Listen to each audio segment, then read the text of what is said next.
I'd like to begin by acknowledging the traditional owners of country that everyone is on today.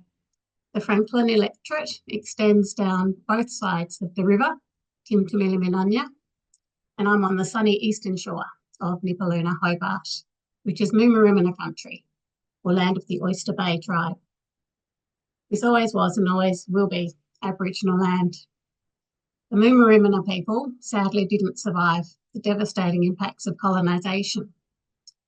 However, Tasmanian Aboriginals have survived as the Paula communities, and I would like to acknowledge their continuing connections to the land, seas, skies and waterways of Lutruwita, Tasmania, and pay my respect to elders past and present. And I want to extend that respect to any Aboriginal and Torres Strait Islander people who might be with us today. Connection with our environment is why we're all here. Our land, water and skies are all impacted by human activity. And now, as always, we need to take urgent and ambitious action to avert, adapt to and build resilience to the ongoing and continual impacts of climate change. We'd love to also know where you're joining us from today. So please say hello in the chat. Tell us where you're from in Franklin. And if you already have a question that you're keen to ask the panel, please add that to the chat as well at any time as we go.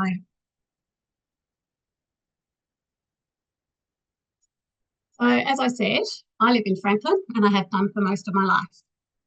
I've also been concerned about the state of the environment for most of my life. And in 2018, I helped start Clarence Climate Action, which I co-chair. Clarence Climate Action is a local community group working towards positive climate solutions through advocacy, awareness raising and support for the local community interested in living more sustainably. I'm also a member of the 1 Million Women team and was fortunate to have been selected in February to represent Tasmania as part of a delegation of women from around the country who went to Parliament House in Canberra. And we met with 25 different politicians from all different political parties to discuss our personal stories of home electrification, which is the focus of tonight's forum. So I'm a single parent. I have 2 daughters, teenagers, and we live in a small home in Mornington. It's an old weatherboard, 3-bedroom, one of the ex-Housing Commission places built in the 60s. I've always been energy conscious, and there's lots of small steps that we've taken throughout the time we've lived here to use energy efficiently. So I've always enjoyed getting a power bill because I love that feeling of our 3-person household actually using less energy than the average 1-person household. Energy efficiency can go a long way to reducing power bills and helping with the cost of living. Where I've seen the biggest impact to our finances is since installing a heat pump hot water system and rooftop solar. So for both of those investments, the upfront cost is significant, and I only have a part-time income. So I utilise the Tasmanian government's no interest loan scheme and have been able to install them and start reaping the cost-saving benefits while I pay back that money with no interest or no fees over a few years. So that's been, a great way to get started. And I've also recently purchased my first ever brand new car. And of course it is electric. So again, the upfront costs are out of reach, but I've been able to use a no-bate lease through my workplace, and I'm now paying that off through my before tax income, while I get to revel in the fuzzy good feelings of doing good for the planet, having no carbon emissions and never having to fill up with stinky petrol. So it's a great feeling having embraced this electric lifestyle. It's definitely saving me money, and I'm happy knowing that I'm living my values. I basically have no power bill across the whole year. My kids and I don't think twice about using the cooling or the heating to stay comfortable. And I really enjoy tracking the solar generation on the app and channeling any excess power into the car, which is like a battery on wheels. So basically, I'm loving living the clean, green, electric dream. And I would love for more people to have access to the cost savings and the health benefits of home electrification, which also helps reducing carbon and air pollution. So I'll now hand over to Nat Isaacs, the dynamic leader of 1 Million Women, to set the scene for tonight's discussions. Thanks, Nat. Hello, everybody. Thank you so much for joining us. I am going to put everybody on gallery mode because I would love you all to, to come off your to put your videos on just for a second. Please put your videos on so we can all just say hello to each other and that we can take a beautiful photo of everybody. So just pop your videos on just for a moment. And it's such a beautiful turnout that we have tonight. So thank you. So pop your videos on and let's just say hello and we'll scroll across. And it's lovely to see you all. So yes, pop those videos on. Thank you so much. And keep them on just for a little minute while we stay on gallery mode. That would be really lovely. And so I'm Natalie Isaacs. I'm the founder of 1 Million Women. And yes, it's really beautiful to have you all with us and to be part of 1 Million Women. We wouldn't be 1 Million Women without its community, and that's all of you.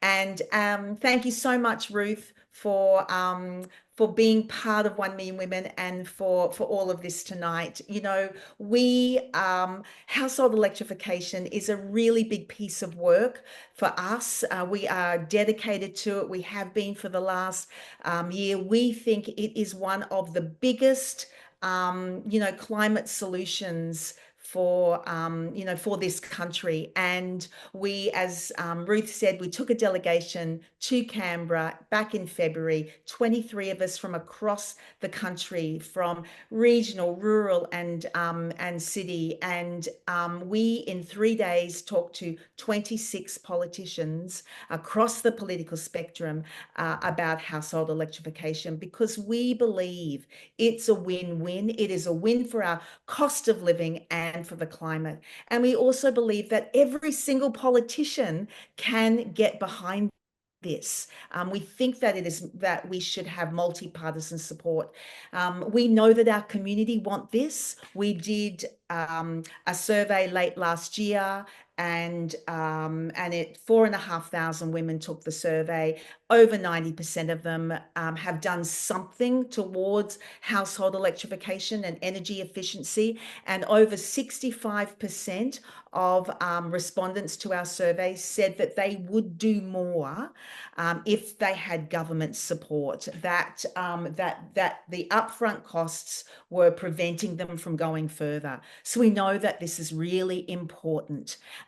We have a policy ask, which we took to Canberra. We are asking for the next, the next government for the next term, over the next 3 years, we are asking for support for 1 million households to electrify. And we know that this is important. We know it must be done. If we are to stay on track for our targets, if we are to electrify every home by 2040, we need to have 1 million homes electrified within the next 3 years. That's our call to action. That's what we're dedicated to doing. And that's what tonight is all about, is to talk to the candidates in your electorate about how they feel about household electrification. It's part of our campaign, She Votes. We'll talk about that a little bit later, but that's it from me. I'm just wanting to give you a big, warm welcome and to hand you over to Paula Brodie, who is going to run the show tonight. Paula was part of our delegation, just like Ruth, and she is going to talk to the candidates and really dig deep on household electrification. So thank you from me, and over to you, Paula, and what a wonderful turnout. Thank you. Thanks, Nat. Hi, everyone. Thank you for having me too. I'm really excited about tonight's chat. I do love these things. Um, my name's Paula Brodie. I am actually in northwest Sydney, and I'd like to acknowledge that I'm on the land of the Wallamadigal people of the Darug Nation in northwest Sydney, as I've mentioned. and I acknowledge their intrinsic connection to land, sky, and water that First Nations people of this area had and do have, and noting that this connection is deep and long, and their sovereignty of this land has never been ceded.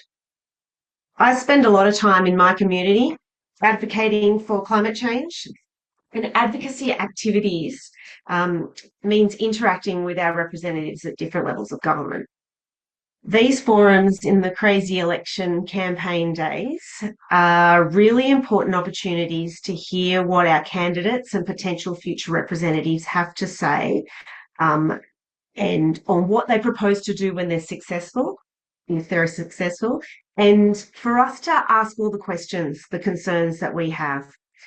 As Nat and Ruth have mentioned, I was part of the delegation to Canberra as well, and it was a really great reminder that we must talk with our representatives as much as we can about the big issues. We can do it, and that's what their job is. They're there to represent us. So we're really fortunate to have this opportunity to talk to the candidates who've joined us tonight. So a big welcome to our candidates. Thanks for coming along. We invited the majority of the candidates who had a climate change platform for us to discuss. So let me introduce who we have in alphabetical order. So first we have the Honourable Julie Collins MP from the Australia Labor Party. She was elected as the first female representative for Franklin in 2007. Julie entered politics because she deeply believes quality education, decent health services, and fairness in the workplace should be available to everyone.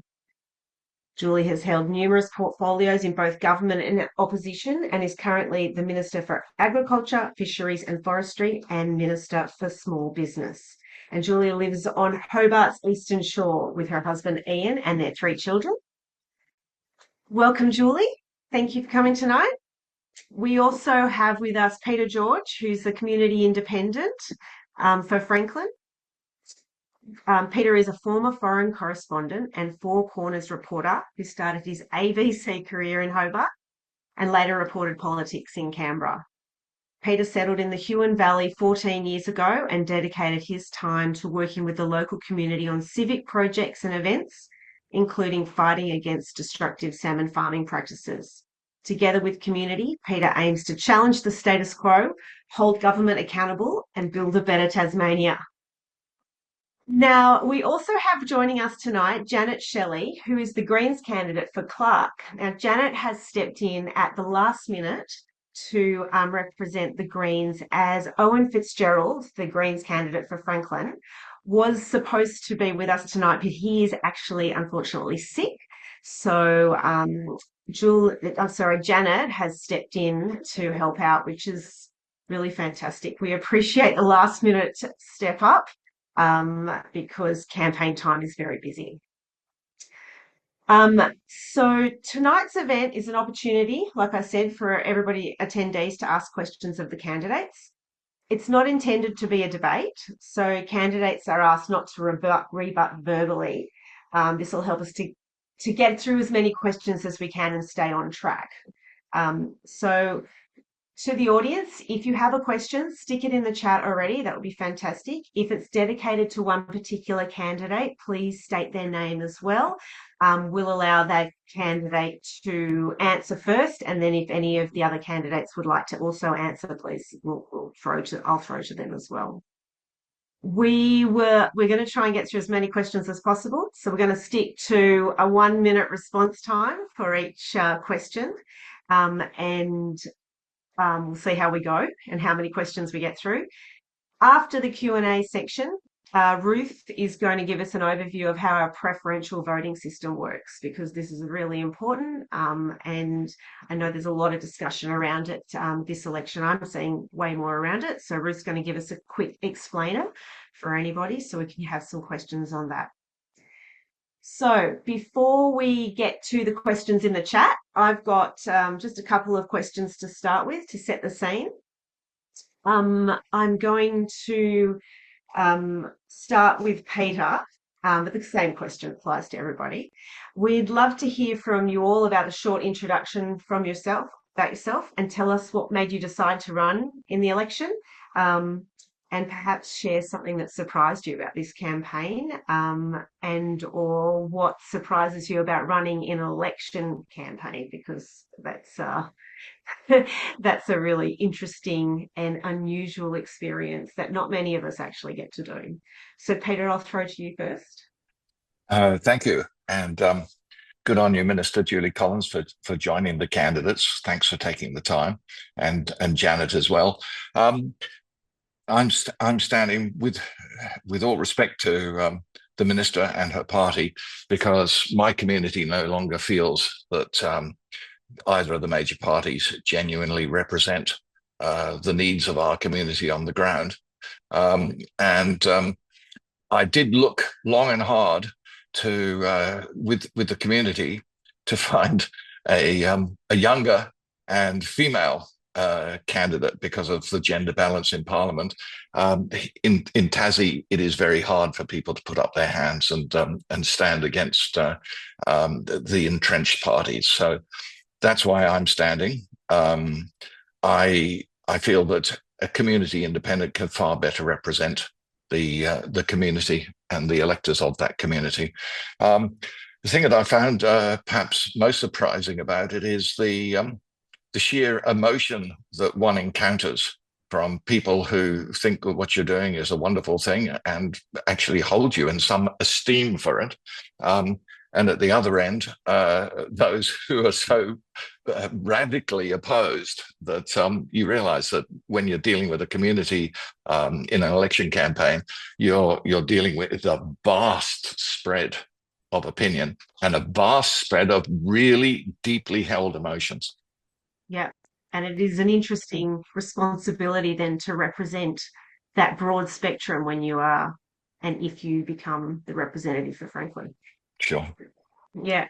And to you, Julie. Now, I'm not sure how many campaigns you've run, so it might be fairly standard, but if you could give us a little intro about what keeps you going and what may have surprised you this time. Thanks very much, and welcome to other candidates and everybody who's online tonight. I am on Hobart sunny Eastern Shore tonight, so welcome to you all. I am Tassie born and bred. I grew up in southern Tasmania, and I'm really passionate about our island and our state. And I entered politics because I grew up in poverty and I wanted everybody to have an equal opportunity, as you sort of indicated in your earlier statement. My early life is what some people might say was tough. And I left school at 15, and I really sort of fought and battled my way to where I am today, because I want a better life for all Tasmanians. I want a Tasmania that thrives. I want a Tasmania where people have great opportunity, well-paid jobs, great health care, and a wonderful, clean environment. I have 3 children, as you indicated. I also have now 2 grandchildren. So I'm really passionate about our island state. And that's what keeps me going, as well as obviously being and having the privilege of being a minister in a federal government that can actually make a difference to thousands of Tasmanians' lives each and every day. And I'm really proud of some of the things that I've been able to do as a government minister. You sort of indicated I was the first female to run for Franklin, and that's to win Franklin, and that's true.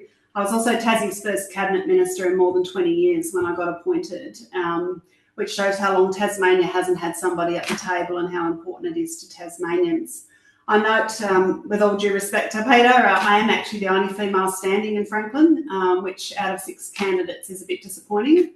The ALP at this federal election is actually standing 5 candidates for 5 House of Representative seats that are all women, which I think says a lot about our party and the way that we operate. The thing that surprises me most in politics every time I run, but also every day out and about in the community, is actually the most extraordinary people you get the privilege to meet. And they're really passionate about some things that they're doing, and they're making a huge impact in their local communities. I think what's really amazing to me is that they don't really understand or appreciate quite how extraordinary they are and how inspiring they are. And it's a real privilege to be able to meet these people and see what they're doing. Yeah, thanks, Julie. Janet, do you want to give us a quick bio of yourself, even though you're not in Franklin, so that we know where you come from and have a bit of an understanding? Sounds like a good idea. And yes, I will pass on for Owen his sincere apologies. I know he was so looking forward to coming tonight, but sometimes one thing you do learn on the campaign trail is that sometimes the world doesn't align with your plans and you have to put yourself and family first. So apologies from Owen. And I should say, I first met Owen after he just after a climate rally where he was this high school student, giving this inspiring call to action to a massive crowd on climate change. And since then, he's gone on to represent the Youth of Australia at international summits, a bit of an overachiever, but it's my sincere pleasure to be running alongside him as a candidate and standing in for him today. I'm kind of not that upset that I'm standing in on this forum on this topic. Just to explain who I am, my usual job when I'm not, when I haven't quit my job to run for a federal election is actually working for the Federal Department of Climate Change, Energy, Environment and Water. I will stress I'm not here representing them. My views are my own and the Greens, and I'm not working in the actual energy policy space. My job is actually to look after our buildings, our power supply, and our transition to renewable energy, how we get our backup power, our vehicle fleet. So all these things as a department that we're facing in our own individual situations as individuals. And before that, I worked for over a decade at the Bureau of Meteorology. And so I've seen firsthand the severity of climate change and why we need to throw everything at it right now. So I've stood outside a station in Antarctica on a summer day when it's hit over 3 degrees. I've seen the bleaching of coral reefs in the Coral Sea, been out in the outback when we've hit a new record of, I think it was 16 or 17 days in a row over 40 degrees, and our underground soil thermometers actually reaching the end of their capacity. And so there's only so much you can see, and so many times you can have a climate scientist cry on your shoulder before you go, that's it, I've had enough, I'm standing up to make a real difference. So that's why I'm running and why I'm here standing in for Owen this evening. Awesome. Thank you, Janet. That's excellent. So it's lovely to hear about you all. Now we're going to get into the crux of the discussion, which is around cost of living and household electrification. Now, cost of living is a major issue for Australians at the moment, and we know that it's also linked to the increasing impacts of climate change. We also know that Australian households could save $2,000 and per year or more on their energy bills just by transitioning to an all-electric home, solar, batteries and EVs. And you heard Ruth's story at the beginning. She's a great example of what you can achieve. There are also the health benefits of electrification, which is another discussion, but a good topic. So our 1 Million Women community has told us that they're keen to electrify, but there are barriers, especially the upfront costs. And there are also the inequities for renters, people living in apartments, and also people who are living in social housing. So the question I have for you is, if elected, what initiatives will you be championing in Parliament for household electrification? And I'm going to start with you, Minister Julie, please. Thanks very much. We've obviously been doing a bit of work since we've been in government when it comes to supporting people to make that energy transition. We've been doing it right across the economy. Importantly, we've been doing it with households, with industry, with everybody right across the board. So we obviously have had our community batteries program, and we were successful, and we're getting one in the Harrow-Glebe area in terms of our community battery solar program. And that's for about 400 community batteries around the country. So we were able to get one in Franklin. We've obviously also had an announcement recently about our batteries program for household batteries, $2.3 billion, where we actually are looking at batteries for around 1 million homes. And that's a subsidy, obviously, that will reduce the cost of batteries for people at home. And we anticipate that will save households over $1,000 per household on their energy bills. I was also really pleased when I was Housing Minister, working with Minister Chris Bowen, to invest hundreds of millions of dollars into getting more community and social housing in terms of energy efficiency, whether that be thermal upgrades, whether it be solar panels. and it was an $800 million commitment that we made as a government, and we now have agreements with most of the states, and this will actually support over 100,000 social housing properties to be upgraded. I know here in Tasmania, the Tasmanian government has also been doing work, but importantly, with our new housing initiatives, as part of the Housing Australia Future Fund, as part of the Social Housing Accelerator program, all of the homes that we're building through the federal government, they all have to meet at least the 6.5 to 7 star standard, so that all social homes in the future will actually be at that level for people who require it in those homes, and that will bring down heating costs substantially for those people in those homes. And it's been really terrific. I actually got a chance and an opportunity to meet some of the people living in those homes and tell me what a huge difference it's made to their energy bills. And then, of course, we've also been supporting households with things like our energy bill relief. We also have our Household Energies Upgrades Fund, which will help unlock more energy efficient technologies for over 100,000 Australian households. And we also have our Solar Banks program, which is delivering support for renters and apartment dwellers to actually make that transition to renewable, and that's in partnership with the states and territories. Mm-hmm. So what we're trying to do is right across the board, whether you're a renter, whether you're a homeowner, or whether you're in social housing, is try and provide that support to allow more Australians to be able to get more energy efficient homes. But we've also been doing it with small businesses. With my other hat on, you know, we've had energy efficiency upgrades and support for small businesses through grants programs. So right across the economy, we want to support households, but also importantly, other businesses, small businesses and bigger businesses across the economy to actually make that transition. Sorry, it's probably over a minute. It's okay, we'll allow everybody a little leeway. Okay, I will throw to you next, Peter. The initiatives that you would be championing in Parliament for household electrification. It sounds great when you listen to all the figures that are put out there about solar energy and electrification. But the truth is that in Tasmania, only 23% of houses in the state have got rooftop solar, which means that we're lagging behind the rest of the nation. The advantages of solar and batteries and EVs, of course, and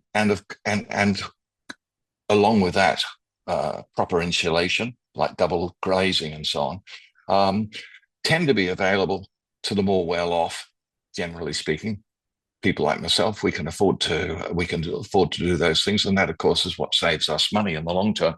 We really, but the truth of the matter is that the way it works, it does tend to expand the wealth gap rather than close it down. The people who need it most are the people in social housing, the people who are struggling to make ends meet with their grocery bills, their doctor's bills, and so on. We need greater incentives, and we need faster rollout of electrification, particularly when it comes to solar energy. And we need it very much. We need to be able to incentivize landlords to install solar panels to rental properties, because it's renters who are often the ones who are doing it hardest.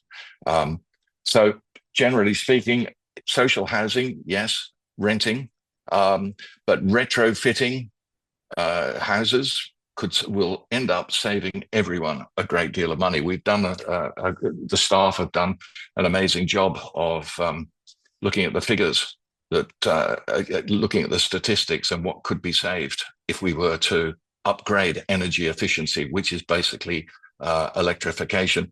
So 9,200 of the lowest quintile houses and 118 apartments in Franklin would deliver average savings bills of $2,660 per house and $1,700 for apartments. Overall, that's a saving within the electorate itself of around about $25 million and would create 500 jobs. So economically, investing gives you a good outcome. Excellent. Thanks, Peter. And Janet? Yeah, so I mean, we all know upfront financial costs are a barrier to rooftop solar and storage uptake. I can tell you that personally when I was working on getting the Bureau of Meteorology to adopt its first solar-powered radar. Even an organisation that knows full well about the need to address climate change really struggled to make that connection to find those extra funds to invest. But thankfully, we've got a suite of solar radars now. But knowing that, last month, the Greens launched our electrification plans to get homes and businesses off gas, reduce emissions, and bring down energy bills. So basically, households would be able to access a grant of up to $10,000 and low interest loans of up to $20,000. And that's to install eligible technologies such as induction cooktops and heat pumps. And we'd also offer financial assistance for battery storage. So again, households would be able to access grants of up to $5,000 and low interest loans of up to $10,000 to install household storage technology. And this builds on the $2.2 billion previously secured by the Greens in negotiation with the government for electrification for renters, apartments and social housing.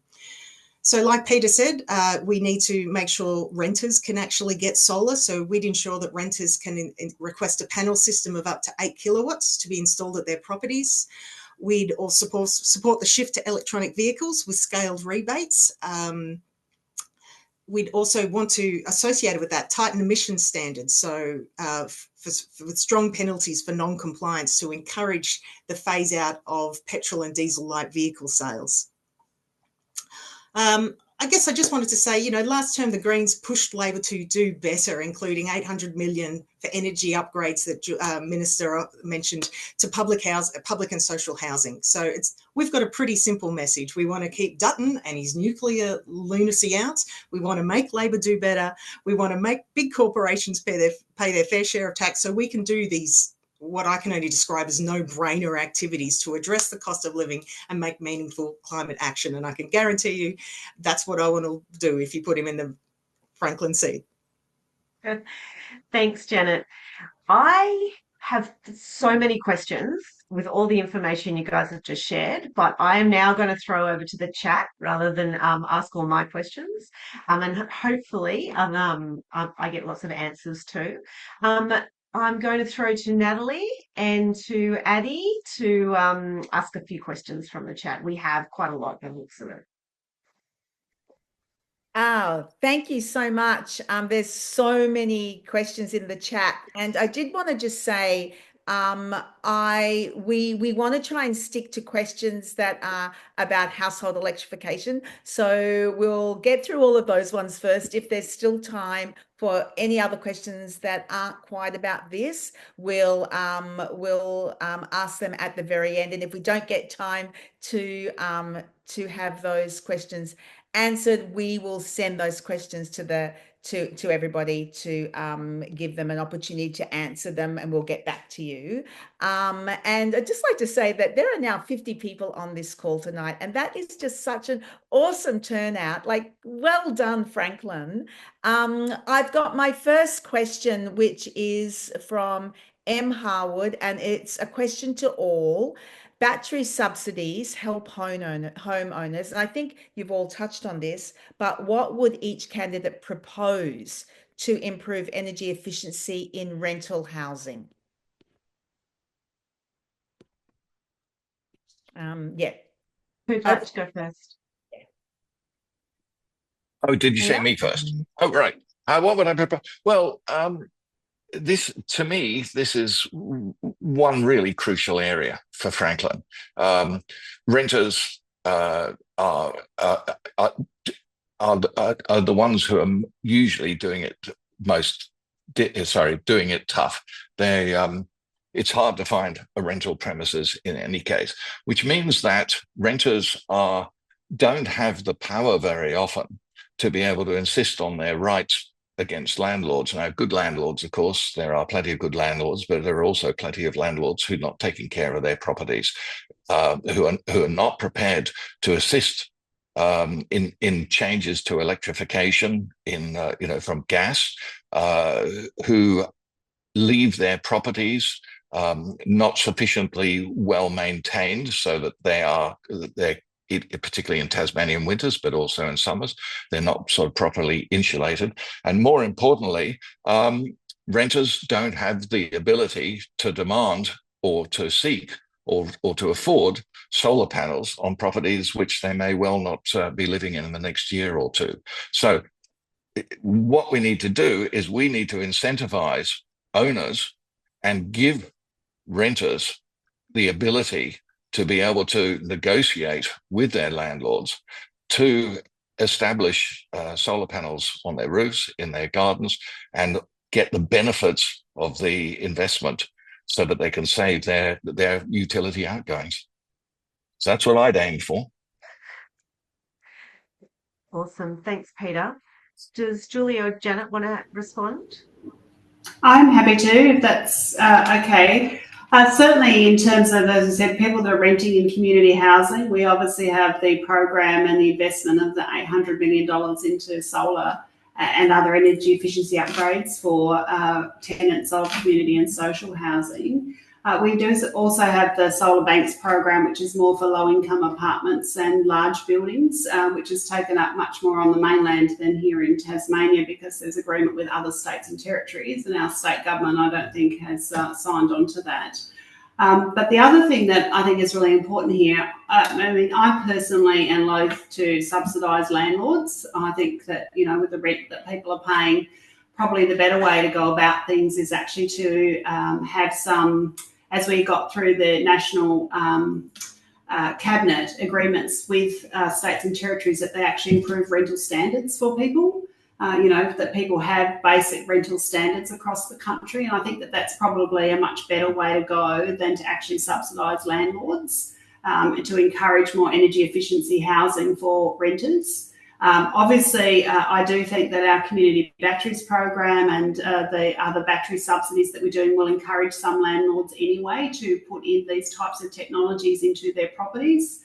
As Peter indicated, there are a lot of good landlords that do the right thing, but from a standpoint, I would be loath to further subsidise landlords and to give them incentives when I think that there's more and other ways to actually improve the standard of accommodation and the standard of rentals in Australia. May I just agree entirely? We shouldn't be subsidising landlords. We should be incentivising them, not subsidising them. Absolutely. I agree too. Another question. I'll just add to that. Oh, yes, sorry, Janet. I mean, there's really good things have been said. I won't say much more, but the Greens have been the long-time ambassadors standing up for renters and renters' rights. And I mean, certainly recent policies, we want solar for renters. We want to make sure that there's landlords cannot refuse unless there's really reasonable grounds to refuse the installation of solar. And also, grants and low interest loans are available, and they really shouldn't be limited in what they can apply to, because there is just so much that we can do to improve the energy efficiency of any home, be it a standalone, be it an apartment. There's so much out there that we can be doing. So let's not close our minds to what's possible. Awesome. Thanks, Janet. Nat, another question? Yep. So the next question that we had was from Danica. I'd like to know about what candidates are thinking about energy security in Tasmania. Last year we had a drought and we had to rely on a lot more gas for our electricity generation. Climate change is going to impact how our hydro works in the future. Yeah, that's an excellent question. Who would like to start? Minister, Janet, mix it up a bit. I'm happy to. Yeah, certainly. We obviously want to encourage more wind farm development here in Tasmania. We've been very supportive of making sure that we have additional capacity in terms of hydro generation and electricity generation here in Tasmania. We've actually been net zero for 9 out of 10 years, but clearly the additional increased use of gas, I think we'd all prefer to have cleaner forms of energy. We also all know that obviously renewable energy is much cheaper. And we've been doing that through a whole range of programs, but importantly, mostly by legislating and having a target in terms of the amount of renewable energy that we want to achieve in Australia.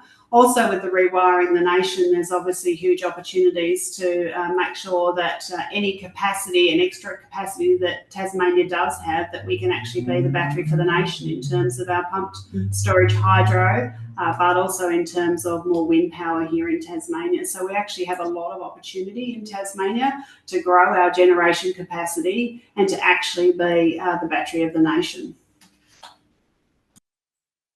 Thanks, Minister. Janet? Yeah, I mean, obviously, sorry, I love this question because obviously with the changing climate, yes, what we're relying on now in terms of our climate and weather is not going to be the same in the future, and definitely we're looking at changes in rainfall distribution expected for Tasmania, and that will have impact, and we should certainly be thinking about what is the weather going to be like in 20, 50 years' time when we're making plans for our energy infrastructure right now, and also plans for crazy things like Marinus Link and stuff like that. We should be thinking longer term and not just assuming that the situation now is going to apply. I had another point and I've completely forgotten, getting distracted thinking about rainfall distribution. Apologies. I'll hand over to Peter and see if it comes back to me. Why did you come back, Janet, when you've thought it through? Oh, the rainfall distribution gets me excited. Oh, I know that feeling. Look, Tasmania could easily be 200, 300% self-sufficient in electricity. And to do that, we need a much, much greater focus on sustainability and what we can do with that. An imaginative government could make us 200 to 300% renewable. That would attract both national and international business, because they would be attracted to us because of our reputation, because of our sustainability, and because of the carbon credits. We need to think ahead over the next 10, 20 years. And if we do that, with all the advantages of nature that Tasmania has, we could be a true beacon of light globally, with a clean, sustainable state running on, as I said, running with 200-300% renewables, which would attract global attention and great economic growth. Yeah, absolutely. It's a massive opportunity to be a world leader. Another question? Oh, just Minister Collins, did you want to respond? Oh, you're just on mute. Yeah, I already responded at the beginning when I was talking about what we were doing, of course. Yes. In terms of having a target about encouraging more renewables, and indeed the pump storage and the more wind farms that we're able to build in terms of becoming the battery of the nation. Yes, that's right. Thank you. Nat, next question. Next question. So Addie and I are alternating our questions. So there's one here from Kim Shaw. There's so many questions, but one from Kim Shaw. You've got, I'll just do the first one, Kim, for now. Most of Tasmania's household emissions come from transport, cars. How can we improve the infrastructure for EV charging? It's a very good one. Who would like to start? Anyone got? It's another great question. Well, I'll give it a go. Go ahead. At least to start it. First of all, certainly we need more EV charging stations, but of course we have to improve or increase the ability of Tasmanians to be able to afford electric vehicles, and that needs a lot of consideration. But we do need to encourage people to buy electric vehicles to make that transition, and the way to do that is to remove a lot of the sales taxes that are involved in purchasing vehicles. However, may I say that, in fact, we need to think more broadly than that. We need electric public transport, and we desperately need certainly in Franklin, we desperately need to improve our public transport system. because most of the people in Franklin are forced to drive cars, whether they like it or not, because the public transport system is truly not fit for purpose. Electric vehicles, very important. Electric charging stations. I know that there are government incentives to do that, but of course you need more electric vehicles on the road to encourage the installers to install more electric charging stations. Absolutely. Yes, I agree. Sometimes the step back before what you're looking at, what you think you need, public transport versus vehicles, is always definitely worth considering as well. Janet? Yeah, I'm going to echo that. You know, the Greens push, we say public transport should be cheaper and more accessible. And we actually have a policy for 50-cent fares nationwide. Imagine what that would do. I mean, certainly, so where I am in Glenorchy, we've had issues where some of our bus services being cut off due to crime and things like that. And so, but it's obvious that it's been demonstrated that when you have more people catching the bus, as happened when you have free public transport just in the last 2 years, you actually see crime rates and antisocial behaviour drop. So there's a perk there. We're pushing for a 40 billion investment in sustainable cities, which includes expanding not just public transport networks, but active networks, so that we build walkable and bike-friendly cities. And I'm also going to be a smart aleck here and say, if you really want to see how do we secure our growth of our EV network, then you vote to keep the Liberals out, because they're certainly planning to axe a whole bunch of my work colleagues who are doing amazing work in this space. So keep them out and let's see what else we can achieve in the next 3 years. I hope you like that one, Minister. Thanks, Janet. Minister? I'd like Janet pointing out Peter Dutton's plan to axe all the federal public servants around the country, or 40,000 of them, so about 20% anyway. Yeah, I know that'll be badly impacted for Tasmania, so I'm concerned about that. But I do agree that, you know, we need to do better in terms of not just EVs and EV charging stations, but importantly also public transport options. And obviously as a government, we've invested over $20 million in the ferry service, for instance, to try and encourage our Tasmanian state government to do the right thing. I was really surprised about the results of their survey that they did in terms of the cheaper public transport. Obviously it's a state government issue, but the bus fares, that they claimed that by reducing bus fares, people didn't use them, and that certainly hasn't been the experience interstate. When you look at what happens in Melbourne and Victoria, when you have a look at what happened in Queensland when public transport prices were reduced, you did see a greater usage. So I'm surprised by that. I think it may be because our public transport system is actually so bad that people can't rely on the buses at all, and that's part of the problem.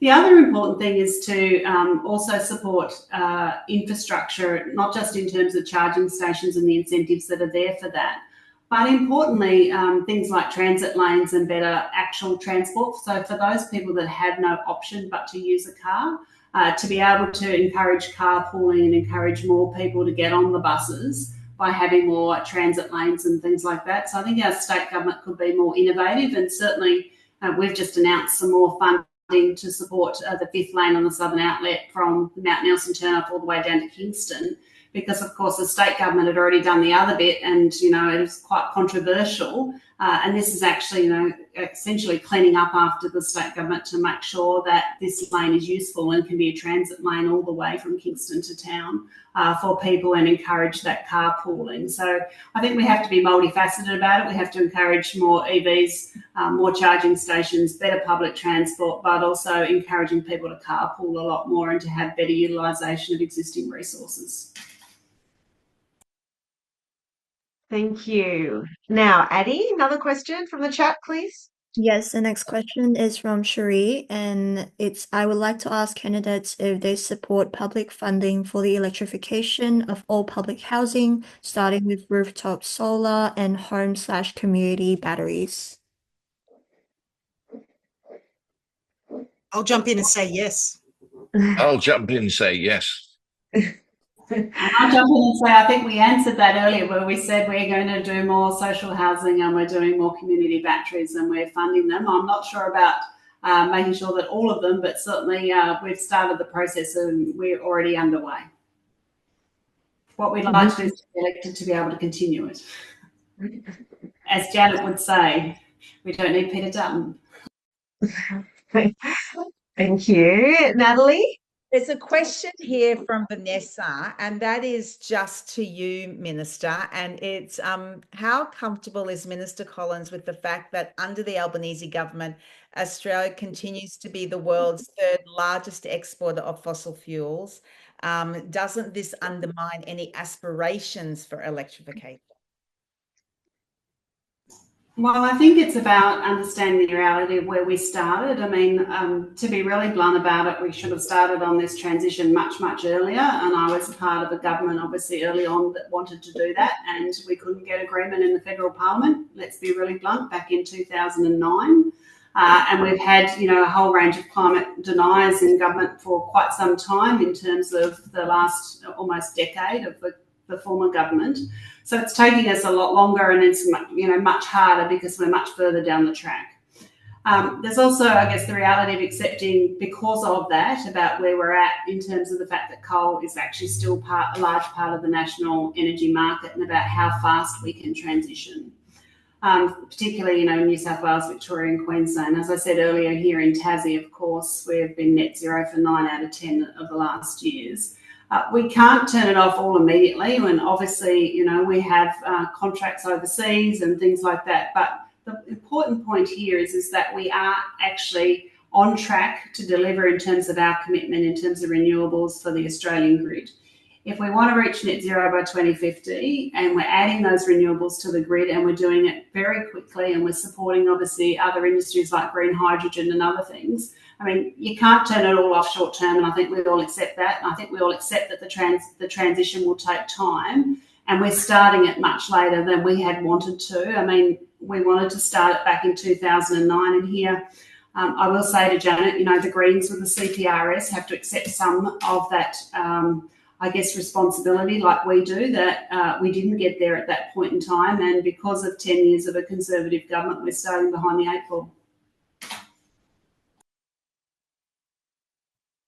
Thanks, Minister Collins. Natalie or Addie, if you've got another question, or does Janet or Peter want to have any comments on that too? No? Thanks, Peter. Addie? Yeah, we've just got another question from Kim. As the population grows, how can we make standards to improve the standards of new homes to mandate/require electrification/solar? Yeah, I can probably start with this one, obviously being the housing minister when we actually did some of this work. As I said earlier, in terms of all the federally funded new housing that we fund through the federal government as part of our $43 billion, and some of those homes are on the ground already. They are 7-star rating, most of the homes that are being built. And indeed, as I said, all of them have to be to at least the standards that their state is up to in terms of the National Construction Code. So the National Construction Code was agreed to by all states and territories. The states and territories have jurisdiction under the Constitution for it, but essentially they are all moving to at least 7 stars, and I think some states have deferred it for another year or two. But essentially that is exactly what we're doing, and we've done it by getting the states to agree to a national construction standard for all new homes. And then we have to go back and do the retrofitting, which we've already talked about. Yeah, and so does 7 stars in, is that fully electrified? Just from a rating perspective? It has to meet the 7-star standard, so it has to be double glazed. It has to have, heating that's energy efficient. It has to have, insulation, and it's up to the 7 standards that are required. It's not obviously full electrification in every sense of the word, so we're not suggesting that they all have to have EV chargers, although there has been some discussion about that, particularly in apartment buildings. And a lot of new apartment buildings are in fact installing them. Okay, thank you. But essentially what I'm saying is each state and territory is moving at a different pace, and we can't make them, but we've got them all together and got an agreement that we're moving forward. Yeah, and that obviously then applies across rural, urban. Every area is slightly different in where they're up to start with. I understand that. Peter, did you have a response too? Um, we're in need of a national and legislated housing policy, which standardizes things. It's more than just agreements between states, and that needs to include real efforts, particularly in Franklin, to retrofit housing here. The Greater Hobart area has a median Energy Star rating of 2.3. This means that it's costing a lot of people a lot of money to heat their homes, to cool their homes, to make their homes more habitable. So that's something that I think that we really need to look at, is a proper legislated national housing policy. And it goes further than just, it goes further than just sustainable sustainable energy. It goes towards making sure that we are using sustainable building materials as well. Plantation timber can be used for many different types of sophisticated, modern, acceptable, and sustainable building materials, which lends itself, for instance, to flat pack house building, much faster, much more sustainable, much more capable of meeting housing needs, which of course is the basic problem or one of the basic problems in Tasmania. Sorry, can you respond to that? Just Peter, I agree with what you're saying there, but there's a thing called the Constitution. We can't actually legislate a national housing policy. The Constitution stops us. We don't have any powers for housing as part of the issue. We have a little bit in terms of defence housing for veterans, which we've utilised, but all of the legal advice that we have when we're in federal government says we can't actually do and that's why agreements with the states and territories are the only way to go about it, and incentivising them to do things which we're doing. Well, of course, I'm a lot older than most of the people on this panel, of course, and I can remember that when I was growing up, the Commonwealth was deeply involved with building housing around the nation. Thank you. Janet? Well, my brain went down a little tangent while that conversation was going on, just to get, because I was thinking about what we do in the government sense. So my day job is preoccupied with this beautiful little policy called the Net Zero and Government Operations Policy, which came in under the Albanese government and was all about how can government make its agencies and its arms essentially be an exemplar and set the standard. And we have all sorts of things like now new neighbours requirements for office buildings, and consideration of embodied carbon and things like that when we're doing fin outs and working in. So in my department, where we've been adopting not only new green lease schedules, but also Green Star ratings and well building ratings, which are just incorporate every single aspect of how a building can be sustainable. And you see these magical things now with the National Construction Code actually adopting all of these sorts of considerations. And I'm sitting there going, there must be a way. I know we're bound by constitutional and regulation, but we need to keep pushing to actually make sure all of our building codes for not just commercial government or government leased properties or commercial properties or housing, it's all the same in some degree, just different frameworks that we need to manipulate. So let's push hard and demand more. Absolutely. And sorry to start ranting about Green Star ratings and things like that. That is my work nerd coming out. Apologies. It's really cool stuff. No, I think it's really important, because to have effective household electrification, you actually have to close the home envelope as well. So all of those things are a part of having an effective energy situation in your own hands. So Peter has mentioned insulation, we've talked about different things, but those ratings, the construction codes, are all one step to it, one really important step to having that energy efficiency. Nat, do we have any more questions? We're just going to start watching the time here.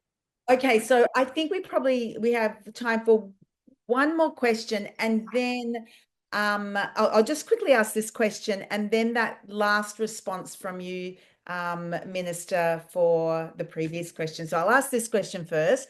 And I know that you've all actually been talking about solar and incentives for landlords and really mindful of the renting, the situation for renters. But this question, the second question from Donna Char is, I rent and would like to be able to lower my electricity bills. Are the candidates supportive of helping renters get access to solar or community electricity? And I think this is the point that that maybe you haven't touched on, which is something like a community battery scheme. So yes. Yes, so I could start if you like. Like, we are funding community battery scheme, as I said, and we were successful in getting one under one of the rounds under the Albanese Labor government rounds to actually support particularly low-income households or renters with the community battery. And it's being installed, I think, actually in the third quarter of this year. And it will be in the Howrah, Glebe Hills sort of area. And we'll be able to, households in the area will be able to access the community battery. So we are actually doing some of that now. But essentially, as we're saying for renters, what we need to do is to make sure that we have the rules in place and that we encourage landlords without subsidising them to be able to actually improve the quality of the rental accommodation and to improve the Energy Star rating of those homes. Peter? May I say that if more independents are elected in the next parliament, and there is a minority government, which seems a potential outcome, it's the independents that will hold both Labor and Liberal to account, and to make sure that the promises that they make and the obligations which they inherit as they run government to ensure that we are more, that our nation is more sustainable and is actually acting in the benefit of people like the people of Franklin, to make sure that we're living in a more sustainable, globally habitable planet, which includes electrification and improvement of sustainable housing. Independents will be able to ensure that the major parties live up to their promises, which of course we all hope they will. Thank you. Janet? Yes, and I've just brought up the Greens climate change energy policy, which covers a lot of our different ideas in this regard, in regards how do we foster community energy. So some of our dot points, and I'm just going to read them out a bit rather than embellishing because I'll probably misinterpret them, but support First Nations and locally owned clean energy products through the Australia Local Power Agency. So have targeted investments in community energy. We also want to establish a national office of electrification to guide the energy transition and renew the national electricity market to prioritise people and communities and climate over corporate profits rather. We have a bunch of other things in there, but I'll just the website, check it out. There's really detailed information there. Sorry, Janet. If we're doing our wrap-up speech, can I just say that we obviously have legislated net zero. We are acting on climate change. We are transitioning the economy. We're investing right across the board, as I indicated in my earlier statement, whether it be for people in social housing, people for renters or homeowners, right across the board. Can I say that we are campaigning for majority government? I would like to see Franklin have a representative in a majority government so that we can actually deliver for our local community. I've worked hard in the last 3 years as the local member, and I hope that I'm fortunate enough to be able to work hard for the community in the next 3 to deliver for the people of Franklin as part of an Albanese Labor government. Awesome. Thank you, Minister. That wraps up the Q&A. There are still lots of questions, so we'll gather those for afterwards. We could have asked quite a few and kept going because everybody likes to talk climate energy. I certainly do. It's people.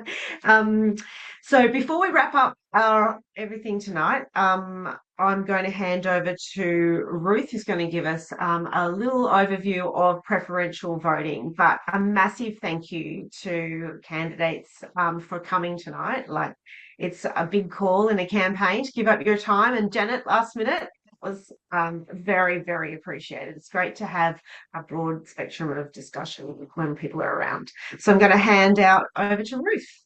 May I just say goodbye? I've got to go and deal with a few issues. So No do you mind if problem. I thank you for your Thanks, time? Peter. Thank you. Thank you. Bye. Thanks, bye. Okay, Ruth. Great. Yes, thank you, everyone. Thank you, candidates, for joining, and for Paula for facilitating that amazing work. It's kind of feel a bit of an underwhelmed now. To come back to me, hello. So no, we just wanted to keep going and asking all those questions. It was an amazing conversation that we were having. But yes, we are just going to quickly talk through a bit about preferential voting, because we are very fortunate to have such good quality candidates in Franklin to choose from, but there can only be one winner. So who that winner is depends on us and who we vote for. Every single vote matters. It can never go to waste. Thanks to Australia's preferential voting system. It's one of the greatest strengths of our democracy. Every single vote has power to make a difference. So what does preferential voting actually mean? Basically, you rank your candidates in order of who best aligns with your values, where number one is the candidate that you like the best. To be elected, a candidate has to receive more than 50% of the total votes. And it's actually really rare for a candidate to be successful with a majority of votes in the first round of counting. So the vast majority of successful candidates have been only decided after preferences are distributed. So it is really important where you put your preferences. So how do the preferences work? Well, in each round of counting, the candidate with the least amount of votes in that round is eliminated. So what happens if you gave that person your number one vote?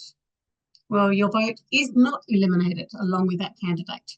Your number one vote is then redistributed to the person who you had put second on your voting paper.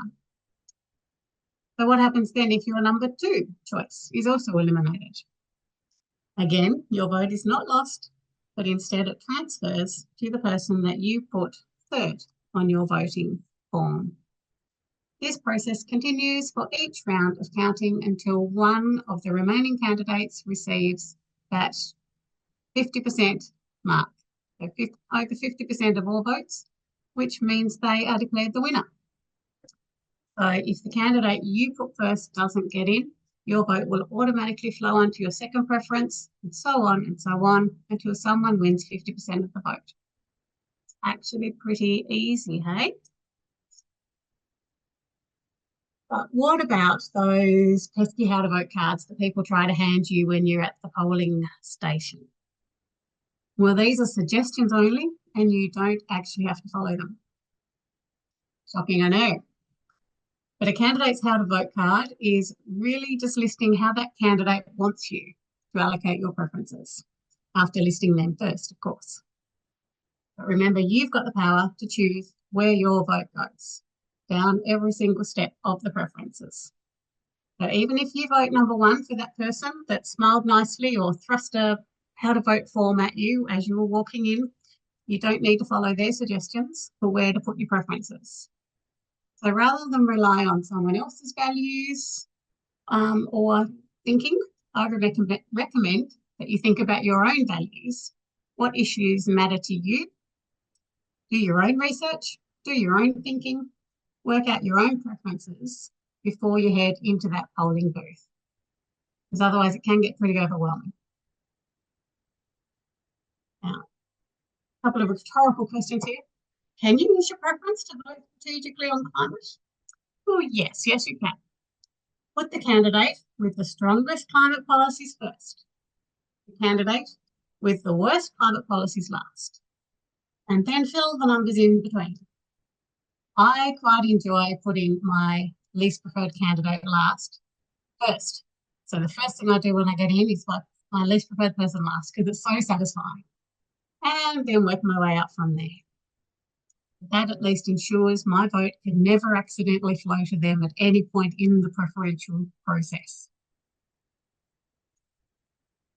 So what, even if that preferred candidate has no real chance of winning, should I still waste my vote on them?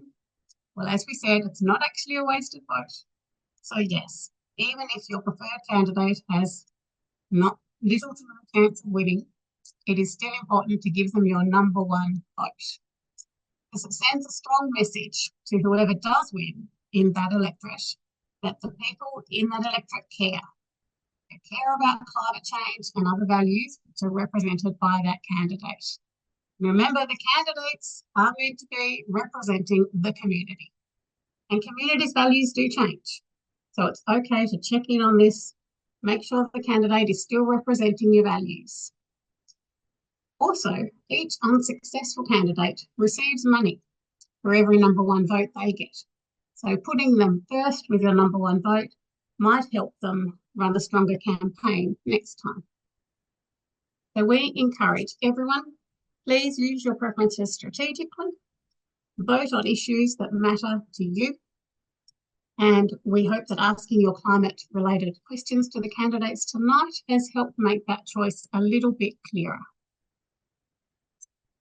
So if you would like more information on what we have heard tonight, and I agree, we really wanted to go further and hear more, but please check out their websites, which do include their policies and value systems.